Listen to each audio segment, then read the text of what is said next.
Welcome to the Mundus Fractura Lore Guide. This week on Lore Guide, we will take a look at the nation of the many gods. Before I proceed, let me make note that Mundus Fractura is a dynamic, turbulent world, politically and otherwise. As the lore I am about to relate will illustrate, nothing on Mundus is static. At the time of this telling, the date is 10 and 76 of the Common Age. The young nation of the many gods was established a mere 46 years ago by the so-called wild tribes of the Great Lakes' eastern shore. This new nation now inhabits lands that were previously governed by the Old Alliance. But the day came when orcs, goblins, and ogres of the area unified and rose in the fires of revolution. This flame began with a long, smoldering ember from this nearly forgotten prophecy. A tribe of metal has risen. They deal in woe, enslaving our peoples, forever our foe. Silent we watch, a power they create, the four eldritch tetra.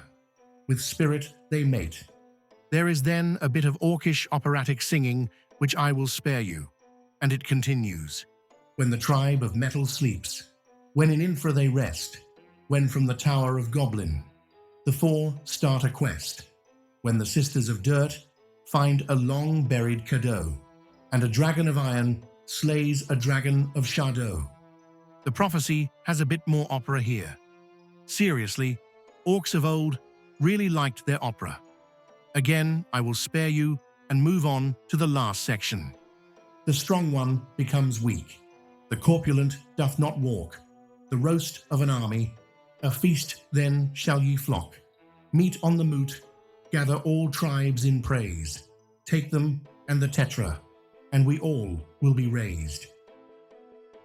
It is unclear how the unknown cryptic author came about this wisdom, but clearly this prophecy did indeed come to pass. I will regale you with a detailed story of the journey of the four another time. But in short, a party of ogres did in fact go on what started as little more than a walkabout, and quite by accident, they fulfilled that prophecy, ascending to godhood. There were two identical twin ogre sisters. Their names were I-Gut, O-Gut, and U-Gut. I know that's three names, but that's a long explanation for another time. They became the god, or multiplicity of gods, of digging holes, filling in holes, trenches, found treasure, and dirt. The next of the gods was a food-obsessed, obese ogre named Thunk, who became the god of gluttony, food, cuisine, spices, and magical food. And finally, the ogre named Big Crunch became the god of battle, secrets, false visage, and misdirection. They came to be known collectively as the many gods. It should further be noted that though these celestial portfolios seem vast, the powers of the many gods seem to only affect citizens of their nation, having limited appeal and effect outside the nation's borders. Thus, should a lone petitioner in the far eastern city of Alkanord pray to Big Crunch for aid in battle against a foe, it is likely that the blessing received will be limited. The gods of Mundus are fickle, and their powers limited. But I digress. The ascension galvanized the disparate tribes of the region into a single nation, which swiftly swept aside the ill-prepared human, elven, dwarven, and halfling populations of the eastern shore. The nation, with the backing of their new gods, proved a powerful foe for the Old Alliance, who swiftly realized that the only path was containment. It was with cold calculation that the Old Alliance abandoned support for the settlements of the eastern shore, focusing their resources on holding lines of defense at Deep Isla in the west and the Dragon Den mountain range in the east. The governance of the new nation of the many gods also realized their position and dug in. The primarily goblinoid city of Wall so named for the massive ramshackle wall and ditch that was constructed at the location of the High Tavern Pass. While on the eastern front, the City of Foods was established at the deep water port of Fort Pine. The name is as grisly as it would seem. This center of once 17,000-plus Alliance citizens was encircled by a force of ogre troops early in the Revolution. There are those in the Alliance who would sugarcoat it and say that the city became a concentration camp for Alliance prisoners. But the brutal truth is that the site was more aptly a humanoid cattle ranch.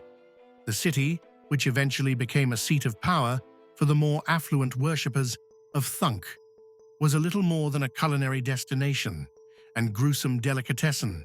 Thankfully, the Eastern Shore was a largely underpopulated region, with the exception of the transport corridor which connected Deep Isla to the eastern parts of the Alliance. Including the aforementioned City of Wall and City of Foods, the nation ultimately established 14 major points of note in their new lands, primarily in the northern regions of the territory. The nation's capital, the Holy City, was founded at the Moot Hill on which the four ogres ascended. The Holy Hole of Food and T.T.R.P.G was founded on the site of an ancient Teknastai vessel catacomb. This massive complex was one of the repositories for the biological bodies of the elves that made the transition to technetium forms. The catacombs contain the bodies of countless elves held preserved in individual magical brine vessels. The nation prizes the find, as a rich human would a great wine cellar. Referring to the preserved elves within as pickles, both the brine and cadavers are celebrated as delicacies of the highest order. The City of Spirit was founded at the site where the many gods found the Tetra-Spirit artifact, serving as a site where members of the nation would gather for weddings and baptismal rites. The City of Life was once a place where the many gods found the Tetra-Life artifact, a place where the nation's more wealthy citizens would come to birth their young. The City of Repair once marked the northern border of the nation. The Goblin Foundry, owned and operated by the most powerful of all the old tribes. It became a goblin possession sometime after the fall of the Teknastai. The whole City of Rest, a place where the many gods recovered the Tetra-Rest artifact. A holy center of interment, where the most revered of the nation are placed on their passing. The City of Battle, where the many gods recovered the Tetra Battle artifact, stands as the holiest of places for acolytes of Big Crunch and headquarters of the nation's military.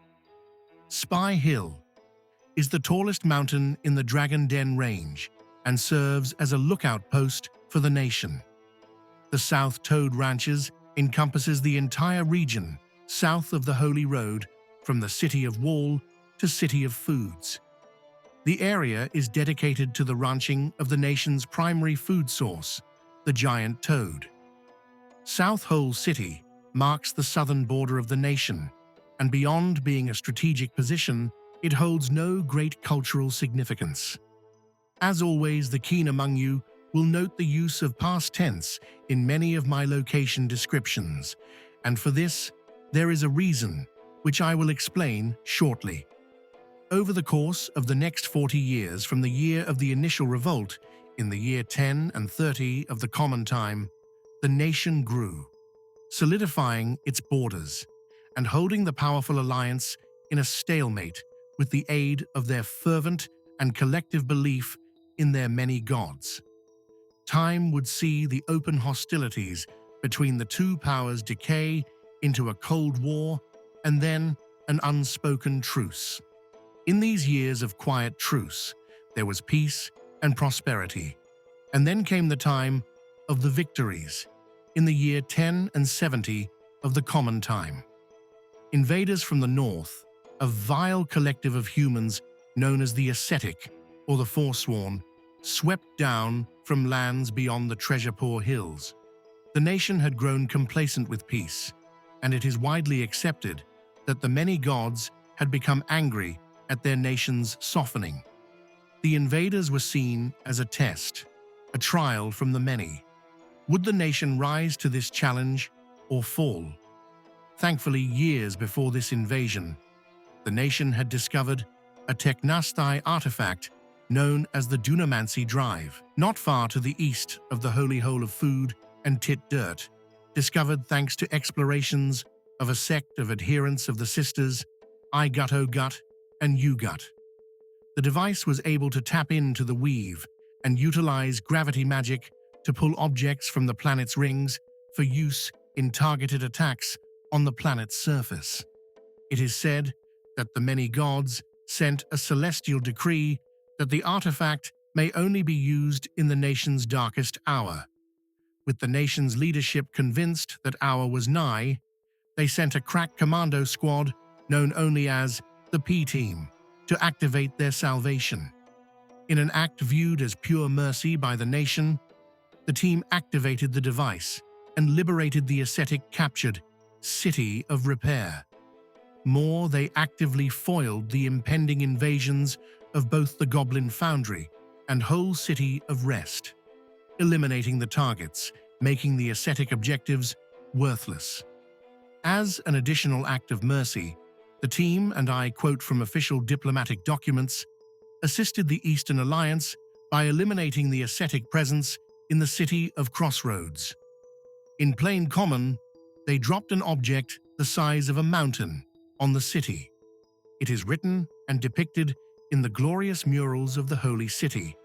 The many gods swelled with pride in their nation's resolve, and they so blessed the northern lands with not only a new and nearly impassable residuum Victory Blight Wall, but further caused a Mundus quake, which resulted in a victory tsunami, which eliminated the presumed massing ascetic armada, which may well have been forming offshore in the lake. The victory wave of freedom swamped the low eastern coast, eliminating all of the opulent population centers, gloriously making the land impassable and worthless to any invading armies. Today, 6 years on from these victories, the nation continues to rebuild on the fresh slate their lords had so generously provided. The Holy City, the City of Wall, and the South Hole City stand as beacons of faith, struggle, and purity, firm foundations from which to rebuild the great nation of the many gods. May all kneel unto them. Praise be unto them. Long live the nation. Blessed be the many gods. That is all for this time. I hope you have enjoyed this episode. Stay tuned for future lore guide shorts, and thank you for listening. Goodbye for now.